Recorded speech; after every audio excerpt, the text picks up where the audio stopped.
Receive the message of truth. Cantonese language. 如果每一個人都以為自己係基督徒，耶穌就會稱你哋為弟兄。希伯來書2:11，因為那使人成聖的和那些被成聖的，都是出於一個，所以他稱他們為弟兄，也不以為恥。每一個真正嘅基督徒都會由聖靈教導。你會認識新約的真理。哥林多前書2:13，我們所講的，不是用人智慧所教的言語，而是用聖靈所教的言語，用屬靈的事解釋屬靈的事。約翰福音下午2:26，但保惠師就是父因我名所差來的聖靈，他要將一切事教導你們，並且要叫你們想起我對你們所說的一切話。每一個人都會經歷由聖靈同真理所帶領的成聖過程。約翰福音下午5:19，我為他們的緣故，使自己成聖，好叫他們也因真理成聖。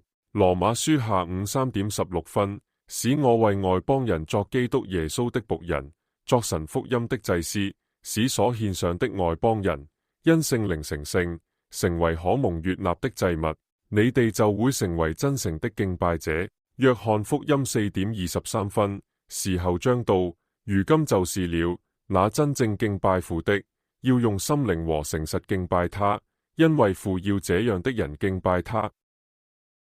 很可能每一位真正的基督徒都會受苦，因為這是成聖過程的一部分。彼得前書4:16，若為作基督徒受苦，不要羞恥，倒要因這名歸榮耀給神。沒有人應該自私或自高自大。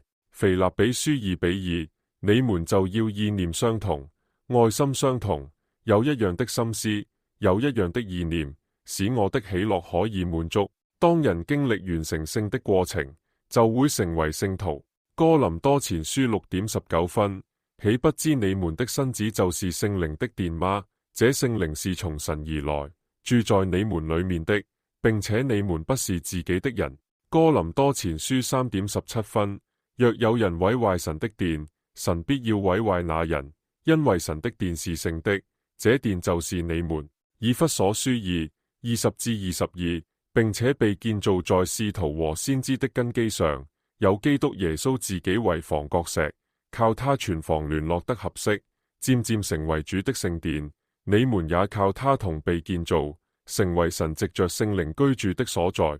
但係每個人都只係信徒，唔一定係基督徒。點解？因為有咁多唔同嘅宗派，已經顯示出人係照自己意思去行事。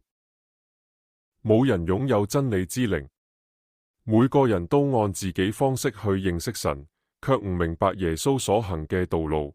牧師同領袖企喺會眾面前，自稱係基督徒，亦稱呼佢哋嘅會眾做基督徒。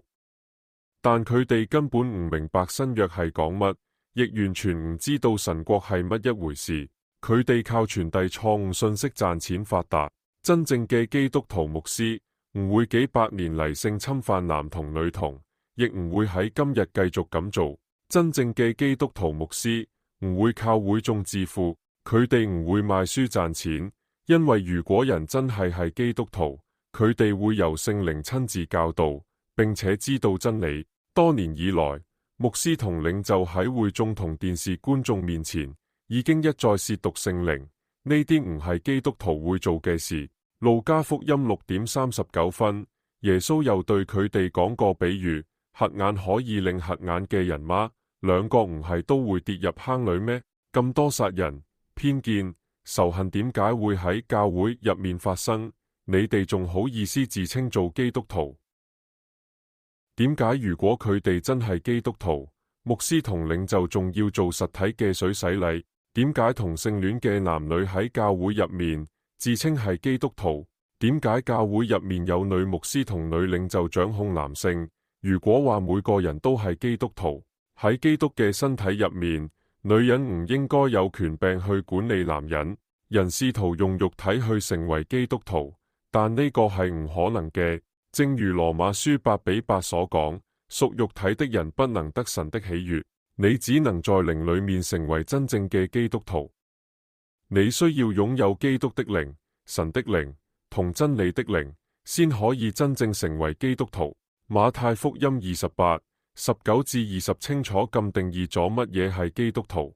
所以你們要去，使萬民作我的門徒，奉父、子、聖靈的名給他們施洗，凡我所吩咐你們的，都教訓他們遵守。我就常與你們同在，直到世界的末了。阿門。神講得好清楚，有神嘅靈同真理嘅靈嘅人先係真正嘅基督徒。約翰福音4:23-24指出，但係時候即將到來，而家就係當真正嘅敬拜者以靈同真理敬拜父嘅時候，因為父正尋求呢啲人嚟敬拜佢。24神係靈，敬拜佢嘅人必須用靈同真理敬拜。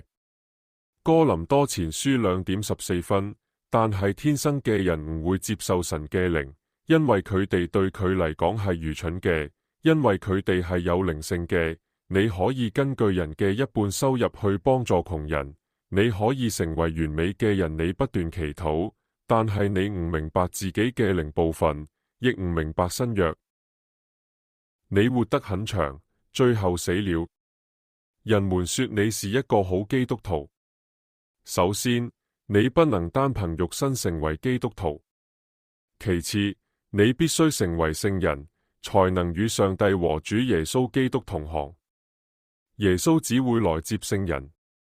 你的肉身無法接收基督的靈、上帝的靈和真理的靈，這些是成為真正基督徒，然後成為聖人的必要條件。